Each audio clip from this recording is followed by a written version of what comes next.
Behind the towering golden walls of ancient China's imperial palaces, history wasn't only shaped by war diplomacy or dynastic succession, it was also written in whispers in silken chambers and in the hidden desires of powerful men. Emperors worshipped as sons of heaven ruled over the most advanced civilization on earth. But some weren't remembered for their victories or wisdom. Instead, they became infamous for something far more scandalous: their obsession with pleasure. This is not a story of politics or conquest. It's a journey into the secret world of emperors who lost themselves in excess, men who built harems the size of cities, indulged in bizarre rituals to choose their nightly companions, and traded responsibility for indulgence while their empires quietly decayed. From the emperor who commanded goats to pick his lovers to rulers whose insatiable desires sparked rebellion and collapse, this story explores the seductive trap of unchecked power. Because in the end, China's greatest dynasties weren't always brought down by enemies at the gates. Sometimes they fell from within, by temptation, vanity, and the long, slow poison of personal pleasure. This is the untold story of China's most lustful emperors, a tale of power desire and the high cost of forgetting one's duty. You're standing at the gates of a palace, not just any palace, but one of ancient China's forbidden cities, where gold gleams off rooftops and secrets whisper behind every curtain. For centuries, these imperial walls hid more than royal decrees and military strategies. They held indulgence, obsession, and lust on a scale that defies belief. Today, you're not here for tales of heroic battles or wise governance. You're here to uncover the scandals, the emperors who didn't just rule China, they drowned in desire. These were men who swapped statecraft for silk sheets, who let their empires decay while they chased nightly pleasures. Welcome to the story of China's most lustful emperors. So buckle up, because it gets wild, starting with a man whose love life was so legendary it involved goats deciding who he slept with. Seriously.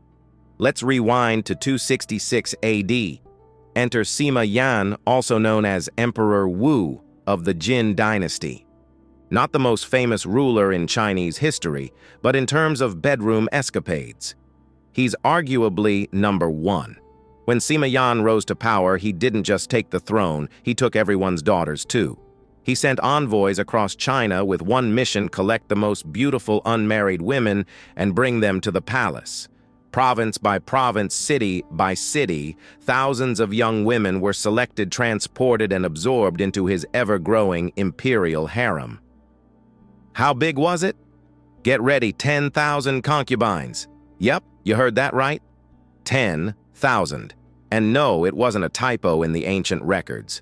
At some point, the Forbidden City stopped being a royal residence and started looking more like a five-star resort with endless corridors of private chambers. Imagine being one of those women hoping for a glance, a whisper, a single night with the emperor. For most, that day would never come. Because here's the absurd part. If Sima Yan spent one night with each woman back to back, it would take him over 27 years to cycle through all of them. That's assuming he didn't repeat anyone or take a vacation. You think keeping up with Tinder is hard? Try managing a spreadsheet of 10,000 lovers. But Sima Yan had a system, a goat-powered one. No joke. He had a special carriage made, drawn by goats. Every evening, he'd sit in this carriage and let the goats roam freely through the palace grounds. Wherever they stopped, that's whose chamber he'd enter for the night. It was like a divine lottery, except the fate of your evening was decided by livestock. Can you picture the tension behind every ornate door, a concubine holding her breath, listening for hoofbeats, praying the goats would pause outside? For many, they never did. But Sima Yan wasn't done. After conquering the rival state of Eastern Wu, he didn't just take their land, he took their harem too. Thousands more women were added to his collection, cementing his place in history as the emperor with the largest harem ever recorded. And through it all, he was proud of his stamina. While other emperors fought wars or negotiated treaties, Sima Yan was conducting nightly diplomacy behind closed doors. But this wasn't just indulgent, it was dangerous. With all his focus on women, the emperor neglected his court. Corruption crept in. Power slipped through his fingers. And like many rulers before and after him, Sima Yan became more famous for his pleasures than his policies. Still, he wasn't alone. Let's move to another contender for China's most lustful ruler, Emperor Cheng of Han, real name Liu Ao. His reign spanned from 33 to 7 BC, and while his harem was smaller, just 3,000 concubines, it was no less scandalous. Liu Ao actually started out strong. He was well-mannered, smart, and came from royal stock. His grandfather, Emperor Xuan, was a respected ruler. But once Liu took the throne, something flipped. He fell hard into the world of luxury and romantic obsession. He didn't just enjoy the company of women, he relied on it. Legend says he took a performance-enhancing tonic every day to maintain his infamous energy levels. Every night, it's said he visited 2 different chambers, rotating through his harem like it was an elaborate calendar of desire. Sound exhausting it was. Some tales even claim he died from physical fatigue. Whether that's ancient gossip or truth, it shows just how deeply his reign was tied to pleasure. And just like Sima Yan, Liu Ao defended his actions by saying it was all for the dynasty's survival. The more women he entertained, the more sons he might have, right? But in practice, it wasn't heirs he was producing, it was chaos. While Liu threw lavish parties and lost himself in nightly escapades, his empire suffered. Crops failed. Officials stole from the people. Citizens protested. And Liu He just ordered another drink and summoned another dancer. Anyone who tried to bring him back to reality, exiled, silenced, or worse. What started as a ruler's responsibility to continue the family line had spiraled into complete detachment from duty. And China paid the price. Now pause for a second. You might be wondering, why did emperors need so many concubines? The answer isn't as simple as lust. It goes deeper into the politics of ancient dynasties. In a time without modern medicine or reliable birth control, having male heirs was a gamble. Infant mortality was high. So emperors believed that more concubines meant more sons, and more sons meant stability. There was even a rule book. Ancient texts, like the Rites of Zhou, laid out exactly how many women an emperor should have: 9 senior wives, 27 middle consorts, and 81 lower-ranked women, a total of 117. But as dynasties grew, so did egos. That 117 became 3,000, then 10,000, then in some cases 40,000. We're talking about entire micro-cities living inside palaces, staffed, guarded, and governed like small kingdoms of their own. And that's where the tragedy starts. Because behind the glamour, silk robes, gold hairpins, elaborate dance performances were thousands of forgotten women. Many of them entered the palace as teenagers. Most would never leave. They spent decades waiting, competing, hoping. And when the emperor finally came, it often wasn't love.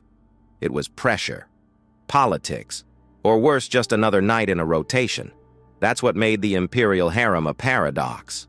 To outsiders, it looked like a dream. But to the women inside, it was a prison paved in jade. You're still inside the forbidden city, but the gold has faded. The walls feel tighter and the air hangs heavier. You've just seen how lust fueled the lives of Sima Yan and Liu Ao. But now you're entering a darker chapter, the story of an emperor whose reign became the blueprint for royal collapse. His name, Liu Zhu, known to history as Emperor Huan of the Han Dynasty. At first glance, Emperor Huan had all the makings of a decent ruler. Born into royalty, raised with tutors, handed an empire that, while bruised, was still one of the most powerful in the world. But it didn't take long for his desires to devour his destiny. From the moment Liu Zhu took the throne in 146 AD, his priorities were clear: pleasure over policy, indulgence over integrity. He didn't just enjoy having concubines, he built his world around them. His palace transformed into a sanctuary of excess. Lavish banquets, nightly performances, and endless recruitment of new women filled his days and nights. Historical records claim that under his rule, the harem swelled to over 20,000 women. 20,000. That's not a household, that's a city. All of them sealed inside palace walls, many never to be seen by the outside world again. Some entered as teenage girls selected for beauty family status or political convenience and spent their entire lives hoping for a single moment of attention. Most never got it. And yet while the emperor's private life exploded in extravagance, the empire outside was breaking apart. Famine spread across provinces, corrupt officials exploited citizens, peasants revolted. But inside the palace, the wine kept flowing. Musicians kept playing, concubines kept dancing. Anyone who dared speak up was silenced. Liu Zhi surrounded himself with sycophants and eunuchs men who knew how to keep him entertained and distracted. Ministers who tried to warn him were dismissed, exiled, or even driven to suicide. His administration rotted from the inside. But rather than correct course, Emperor Huan doubled down on his fantasy. He ruled for over 2 decades, and yet there's hardly a single political achievement tied to his name. Instead, what history remembers are the consequences of his rule. The unraveling of Han institutions, the rise of eunuch factions who pulled strings from behind the curtain, and a growing rebellion simmering in the countryside. By the time Liu Zhi died in 168 AD, the damage was done. He had turned the once mighty Han Dynasty into a paper tiger hollow on the inside, vulnerable on all sides. And he wasn't even the worst. His successor, Emperor Ling of Han, followed the same playbook: more women, more decadence, more eunuch control. Under Ling's rule, the palace became even more corrupt. Eunuchs were bribed for access to the emperor. Military positions were sold to the highest bidder. The treasury was drained not for reforms or national projects, but for gold-plated pleasure boats and extravagant festivals. And all the while, the people suffered. So how did it get this bad to understand that you have to look beyond just the emperors? You have to examine the system itself, the machinery behind the palace. Because what you find is astonishing. Running a harem of thousands wasn't chaotic. It was structured, like a military operation. There were departments, schedules, rotations. In many dynasties, emperors followed a 15-night rotation schedule. Each night they were expected to sleep with a specific woman from a pre-approved list: 1 empress, 3 senior consorts, 27 middle consorts, and 81 lower-ranked women. That's 112 women every 2 weeks, like clockwork. Imagine your love life printed out in bureaucratic charts. And it didn't stop there. In the Ming Dynasty, every 3 years, the empire held national beauty selections. Young girls aged 14 to 16 were summoned to the capital, evaluated like livestock, judged on posture, poise, family lineage, and virtue. Some were chosen for beauty, others for intelligence or talent. Occasionally, a girl with political connections would be selected to secure an alliance between families. And once selected, that was it. They'd enter the palace, receive new names and titles, and join the ranks of thousands already waiting behind red lacquered doors. For many, it meant decades of silence, loneliness, watching the seasons change through carved wooden screens. There were poems written by these forgotten women lines that captured the sadness and stillness of their lives. One of the most famous came from the Tang poet Bai Juyi. In his verse about Emperor Xuanzong and his beloved concubine Yang Guifei, he wrote, "In the palace, there are 3,000 beauties, but all his love is poured into just one body. 3,000 women, and only one truly mattered." That was the reality. For every favorite concubine, there were thousands whose names were never remembered, whose faces were never seen again. They lived in silence, competing for an audience they would likely never receive. And for those who did win the emperor's favor, life wasn't always better. Take Yang Guifei, for example, one of the most infamous imperial consorts in Chinese history. Emperor Xuanzong of Tang loved her so deeply, he neglected everything else: court duties, military decisions, even his own family. His obsession with her became a national crisis. Rebellions flared, troops mutinied, and in the end, the only way his advisors could calm the chaos was to demand her death. She was strangled under a pear tree by order of the emperor himself. That's the cruel paradox of palace life. You spend your youth hoping for love. If you're lucky, you get it. And then it destroys you. But you don't need to look to ancient poetry to understand the message. These emperors Sima Yan Luo Liu Zhi weren't anomalies. They were products of a system that normalized indulgence and detached rulers from the consequences of their actions. Their harems weren't just symbols of personal greed. They were reflections of broken priorities where maintaining appearances mattered more than governing wisely. And in every case, it came at a cost. When emperors chased personal pleasure above public duty, the empire suffered. When concubines became currency for political gain, women were trapped in gilded prisons. And when power became too centralized in the hands of those who whispered what rulers wanted to hear, not what they needed to hear, entire dynasties collapsed. So if you've ever wondered how some of the world's greatest empires fell, look no further than the bedroom. Because it wasn't always enemies at the gates that brought down dynasties. Sometimes it was silence behind closed doors, the click of a locked chamber, the rustle of silk robes, the forgotten promise to lead. And as history shows us, that kind of indulgence is always the beginning of the end. Now you're standing in the ruins. The music has faded, the lights have dimmed, the grand palaces of the Han and Tang dynasties are crumbling. Gold flakes from the ceiling, marble cracks beneath your feet. And you begin to understand not just how empires fall, but why. Because sometimes destruction isn't sudden, it's slow, invisible. It seeps in through silk sheets and shallow laughter.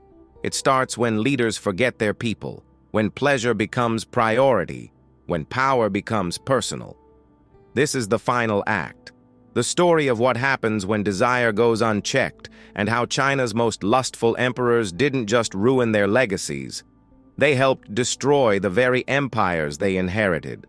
Let's return to Emperor Huan of Han Liu Zhi, the man whose palace was overflowing with concubines, eunuchs, and endless distractions. While the empire fell into famine and unrest, he buried himself in music banquets and new women. Any voice that urged him to govern, silenced. And yet that silence grew louder. By the time Emperor Huan died, the central government was in disarray. Power no longer rested with officials or nobles, but with palace eunuchs who pulled strings from behind jade curtains. These men had no loyalty to the people, only to themselves and the ruler they could control. The empire, once strong, had become hollow, and then came Emperor Ling of Han Liu Hong. His solution to the failing state, more of the same. More concubines, more eunuchs, more personal indulgence. Under Ling, corruption exploded. Government posts were sold to the highest bidder. Court rituals turned into performance theater. Ministers scrambled not to fix the empire, but to curry favor with eunuchs who ran the show. Outside the palace, chaos grew. Inside, the emperor was still throwing parties. It was during his reign that the seeds of the Yellow Turban Rebellion were sown, a massive peasant uprising fueled by hunger, oppression, and fury. The rebellion marked the beginning of the end. And while the empire burned, Emperor Ling was still adding new girls to the harem. By 220 AD, the Han Dynasty collapsed, one of China's greatest civilizations gone. And in its place, 3 warlords would rise and divide the land, leading to the chaotic Three Kingdoms period. But it wasn't just Han. This same pattern repeated across history. Different emperors, same blind spots. Take the Tang Dynasty, at one point the richest and most advanced civilization in the world. Its most famous ruler, Emperor Xuanzong, began his reign with brilliance. He reduced taxes, improved infrastructure, and promoted arts. But as he grew older, he fell deeply, obsessively in love with Yang Guifei, his concubine, his muse, his undoing. He gave her titles, lands, even let her family dominate the court. Officials warned him, but he ignored them. He had found his paradise and nothing else mattered. Then came the An Lushan Rebellion, one of the deadliest conflicts in human history. Millions died. Cities burned. And at the height of the chaos, Emperor Xuanzong was forced to flee the capital. But his soldiers refused to protect him unless he sacrificed Yang Guifei. They blamed her for everything. And so, on a mountain road, she was strangled by imperial order. Even then, the emperor never recovered. He spent his final years in mourning, isolated and powerless. Love became a national tragedy. These aren't just stories of heartbreak. They are warnings. Because what connects Sima Yanliu, Ao Liu Ji, Liu Hong, and Xuanzong isn't just their lust, it's their distraction. Their refusal to lead. Their belief that the empire could survive while they chased personal pleasure. But it couldn't. It never could. And while emperors indulged behind palace walls, the people suffered in silence. It's easy to laugh at the idea of goat-drawn carriages picking concubines, or emperors taking stamina potions before nightly rounds. But these weren't harmless eccentricities. They were signs of leaders who had lost sight of their responsibility. For every silk robe worn, someone paid the tax. For every concubine added to the harem, a village went unprotected. For every night of music, another corner of the empire fell apart. Now step back. Ask yourself how many of these patterns still exist today. No, we don't have emperors with 10,000 concubines, but we have leaders obsessed with personal branding, wealth, influence. Politicians who chase power not to serve but to indulge. CEOs who put profits above people. Celebrities who build empires on attention, not integrity. The costumes have changed. The stages look different. But the story, it's the same. Power without purpose will always collapse. And if history has taught you anything, it's this: empires don't die from war alone. Sometimes they die from within, from apathy, arrogance, and a ruler's inability to look beyond his own desires. So next time you hear an outrageous tale of emperors with 40,000 concubines or goat-powered lotteries, remember behind the absurdity lies something real, something haunting, a cautionary tale about how greatness can be undone not by enemies, but by ego, and how the throne once sat on with purpose can become a stage for ruin when ruled by whim. Because in the end, it wasn't the sword or the spear that toppled these dynasties, it was the mirror, held up by history reflecting what happens when desire blinds duty. That's the true lesson of China's most lustful emperors, and it's one worth remembering.